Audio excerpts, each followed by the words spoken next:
আসসালামু আলাইকুম, সকলকে স্বাগত জানাচ্ছি। আমি আহসান উদ্দিন নোমান। আমরা অনেক সময় অনেক কাজ করে থাকি, বাট আমরা কখনোই এই কাজগুলোকে গুরুত্ব দেই না। গুরুত্ব দেওয়ার জন্য একটি পরামর্শ আজকে দিব, সেটা হচ্ছে যে পোর্টফোলিও কিভাবে তৈরি করবেন। অনেকেরই অনেক পোর্টফোলিও হয়ে থাকে, বাট অনেকে আছেন যে আমার পোর্টফোলিও নাই। এই বিষয়টা নিয়ে আজকে আলোচনা করব, তাই ভিডিওটি শেষ পর্যন্ত আপনারা দেখবেন। আশা করি ইনশাল্লাহ উপকৃত হবেন। আর যারা এখন পর্যন্ত এই চ্যানেলটিতে সাবস্ক্রাইব করেননি, অবশ্যই সাবস্ক্রাইব করবেন ইনশাআল্লাহ। পোর্টফোলিওটা কি? পোর্টফোলিওটা হচ্ছে যে আপনি আপনার জায়গা থেকে যে কাজগুলো করছেন কিংবা যে কাজগুলো ইতিমধ্যে করে এসেছেন, এই কাজগুলো স্যাম্পল আকারে যেগুলো রেখেছেন, এটি হয়তোবা কোনো একটি প্ল্যাটফর্মের মাধ্যমে বায়ারকে দেখানো। এটা হচ্ছে যে আপনার পোর্টফোলিও। আমাদের অনেক সময় পোর্টফোলিও থাকে না। আপনি যদি একজন দক্ষ মানুষ হয়ে থাকেন, মানে কাজের ক্ষেত্রে যেটা আমি বলছি আর কি, মানুষ বলতে বোঝাতে চাচ্ছি যে আসলে যে প্ল্যাটফর্মে আপনি কাজ করছেন সেটাতে যদি দক্ষ হয়ে থাকেন, তাহলে অবশ্যই ইতিমধ্যে অসংখ্য কাজ করেছেন। আপনি যদি একজন গ্রাফিক ডিজাইনার হয়ে থাকেন, হতে পারে আপনি বিজনেস কার্ড ডিজাইন নিয়ে কাজ করছেন। এই পর্যন্ত আসতে আপনি যদি বলেন যে আমি একজন এক্সপার্ট, এই মুহূর্তে যখন আপনি বলছেন এক্সপার্ট, এই এক্সপার্ট হওয়ার আগ পর্যন্ত আপনি অন্তত পক্ষে 300 থেকে 500 ডিজাইনে কাজ করেছেন। তো 300 থেকে 500 ডিজাইন যেগুলো কাজ করেছেন, এগুলো আপনার কোথায় গেল? অবশ্যই আপনার কম্পিউটারে আছে, অথবা কারো কম্পিউটারে কাজ করেছেন, সেখানে আছে। এই কাজগুলোর ভিতর থেকে সবচেয়ে আপনার পছন্দের যে কাজগুলো আছে, সবচেয়ে যেগুলো স্মার্ট হয়েছে আপনার কাছে মনে হয়, এইগুলোকে আপনি পোর্টফোলিও আকারে বাছাই করেন। বাছাই করার পর আপনি কয়েকভাবে সেগুলো দিতে পারেন।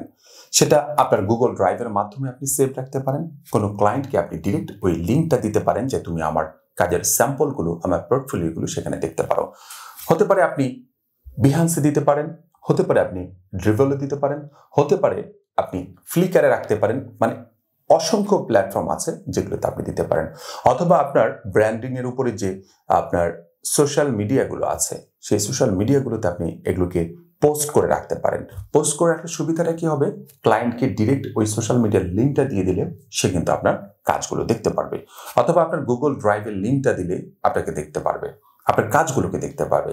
অথবা আপনার বিহান্স, ড্রিভেল অথবা ফ্লিকারের লিঙ্কটা দিয়ে দিলে সে কিন্তু দেখতে পারবে যে আপনি কাজটার জন্য কতটা যোগ্য।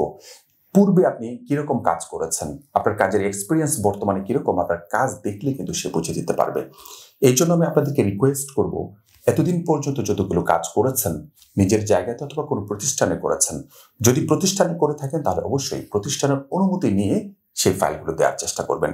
কারণ এমনটা হতে পারে প্রতিষ্ঠানের খুবই গোপন কোনো ফাইল থাকতে পারে আপনার কাছে, যে ফাইলগুলো আসলে প্রকাশ্যে নিয়ে আসলে সে প্রতিষ্ঠানের সমস্যা হতে পারে, অথবা এটা কপিরাইট সিস্টেমে পড়তে পারে। এই জন্য চেষ্টা করবেন নিজে যেগুলো প্র্যাকটিস করেছেন সেই প্র্যাকটিসের ফাইলগুলো একটি স্যাম্পল আকারে তৈরি করা, পোর্টফোলিও আকারে তৈরি করা, যেটা দেখে ক্লায়েন্ট বিশ্বাস করতে পারে যে you are perfect for my job. তখন আমার কাছে মনে হয় আপনি কাজ পেতে আপনার জন্য খুবই সহজ হয়ে যাবে। সেটা হতে পারে মার্কেট প্লেস, হতে পারে আউট অফ মার্কেট প্লেস, হতে পারে কোনো সোশ্যাল মিডিয়ার মাধ্যমে কোনো ক্লায়েন্ট আপনার সাথে যদি যোগাযোগ করে, তখন আপনাকে দেখে কাজ দিতে পারবে। এই পোর্টফোলিওর বিষয়টা অনেকেই আমরা গুরুত্ব দেই না। কেন গুরুত্ব দেই না? আমার এই কাজগুলো দেখে কি পছন্দ করবে? আরে ভাই, আপনি যে এতদিন কাজ করেছেন, আপনি যে এতদিন প্র্যাকটিস করেছেন, এই প্র্যাকটিস ফাইলগুলো অবশ্যই আপনার 100টা ফাইলের ভিতরে আমি আপনাকে, মানে কি বলবো আপনাকে, আমি আপনাকে গ্যারান্টি দিচ্ছি কমপক্ষে 20টা ফাইল আপনার স্মার্ট ফাইল আছে। কমপক্ষে আপনি যদি আরো স্মার্টলি করে থাকেন, দেখবেন যে 50টা থেকে 80টা পর্যন্ত ফাইল যেগুলো আপনি ইতিমধ্যে করেছেন, খুবই গুরুত্বপূর্ণ ফাইল এবং কি খুবই স্মার্ট ফাইল হয়েছে। সেটা তো আপনার চোখে ভালো লাগেনি, বাট কোনো ক্লায়েন্টের চোখে ভালো লাগতে পারে। আমার দেখা এখন পর্যন্ত যতগুলো কাজ করেছি আমি, আমার কাছে যেটা পছন্দ হয়েছে, অধিকাংশ সময় ক্লায়েন্ট এটাকে অনেক সময় পছন্দ করেনি। আবার আমার যেটা পছন্দ হয়নি, ক্লায়েন্টের জন্য তৈরি করেছি, বাট ক্লায়েন্ট বলতেছে আমার কাছে এটাই ভালো লেগেছে। বিষয়টা অনেকটা এরকম হয়ে যাবে অনেক সময়, যে আপনি যে কাজটা করেছেন ক্লায়েন্টের জন্য, ঠিক আছে, এরকম 2-3টা স্যাম্পল তৈরি করেছেন, সেই স্যাম্পলগুলো থেকে আপনার কাছে সবচেয়ে যেটা কম রেটিং আছে, কম মার্ক পেয়েছে, সেটাই ক্লায়েন্টের কাছে 5 স্টার, আপনার কাছে 3 স্টার। সো আপনার পছন্দের যে পোর্টফোলিওগুলো যেগুলো তৈরি করেছেন, ঠিক আছে, 100টা পোর্টফোলিও তৈরি করেছেন, এখান থেকে দেখবেন যেটা সবচেয়ে আপনার কম রেটিং দেওয়া আছে, আপনার জায়গা থেকে কম রেটিং দেওয়া আছে, সেটাই ক্লায়েন্ট পছন্দ করে বসেছে, বলবে যে এই ধরনের কাজটা আমাকে দাও। সো আপনি যা করেছেন এখন পর্যন্ত প্রত্যেকটা জিনিস আপনার কাছে আমি বলবো আজ থেকে ভিডিওটি দেখার পর থেকে আমার কাছে মনে হয় খুবই মূল্যবান হয়ে যাবে। আপনি যদি এটাকে পাবলিশ করতে পারেন আপনার সোশ্যাল মিডিয়ার মাধ্যমে, আপনার বিহান্স ড্রিবলের মাধ্যমে, অথবা গুগল ড্রাইভের মাধ্যমে, ড্রপবক্সের মাধ্যমে, ট্রান্সফারের মাধ্যমে, যে কোনো একটি প্ল্যাটফর্মের মাধ্যমে যদি ক্লায়েন্ট পর্যন্ত পৌঁছাতে পারেন যে আমার এতগুলো কাজ এখন পর্যন্ত আছে, আমার কাছে মনে হয় ওই ক্লায়েন্ট কখনো আপনাকে ছেড়ে অন্য কোথাও যাবে না, যদি সত্যি আপনি এই কাজগুলো করে থাকেন। অনেকে আছে কি করে জানেন, যেমন কয়েকদিন আগে আমি একটা ভিডিও দিয়েছিলাম আমার ইউটিউবে, যে আমার ইয়েগুলো একটা স্টুডেন্টদেরকে দেখানোর জন্য একটা ফাইবার গিগ তৈরি করেছিলাম, ফাইবার প্রোফাইল তৈরি করেছিলাম।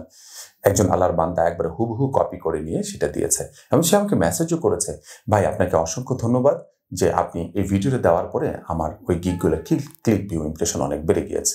মাশাল্লাহ মাশাল্লাহ আমাকে বলেছে এভাবে। আমি আর কি বলি, তাকে আর কিছু বলার ভাষা নেই। আমি বললাম, ভাইয়া নিজের কাজ করেন, নিজে থেকে কিছু করার চেষ্টা করেন, তাহলে ভালো কিছু করতে পারবেন।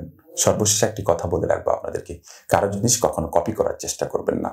তাকে দেখে শেখার জন্য আপনি তাকে অনুসরণ করতে পারেন, বাট ডিরেক্ট কপি করে আপনি নিয়ে আপনার মতো করে করবেন, কোনো একটা সময় তো ধরা আপনার জন্য একেবারে বলতে পারেন যে নিশ্চিত ধরা রেডি আছে। সো এই ধরা খাওয়ার আগেই নিজে থেকে কিছু শিখে নেন। যখন নিজে থেকে কিছু শিখবেন তখন দেখবেন নিজের রাস্তা অনেকটা সহজ হয়ে গিয়েছে। অন্যের রাস্তায় হেঁটে আপনি জোট করতে পারবেন না, হয়তো সাময়িক সময়ের জন্য জোট করে ফেলেছেন, জোট করে ফেলবেন, কিছু ক্লায়েন্ট পেতে পারেন, বাট কোনো একটা সময় গিয়ে দেখবেন যে আপনার আমও যাবে, বস্তাও যাবে। সো আম বস্তা যাওয়ার আগে আপনার নিজের রাস্তা তৈরি করে ফেলেন, নিজের প্র্যাকটিস ফাইলগুলোকে নিজের সম্পদ আকারে তৈরি করেন, নিজের একটি মানে ভ্যালু ক্রিয়েট করে নিয়ে আসেন যে এটা আমার, এটা অনারশিপ একমাত্র আমি। এই বিষয়টা যখন আপনি বলতে পারবেন, আমার কাছে মনে হয় ক্লায়েন্ট তখন আপনাকে বিশ্বাস করবে, আপনার কাজ দেখে বুঝবে যে না, সে আমার কাজের জন্য পারফেক্ট। আশা করি বুঝতে পেরেছেন।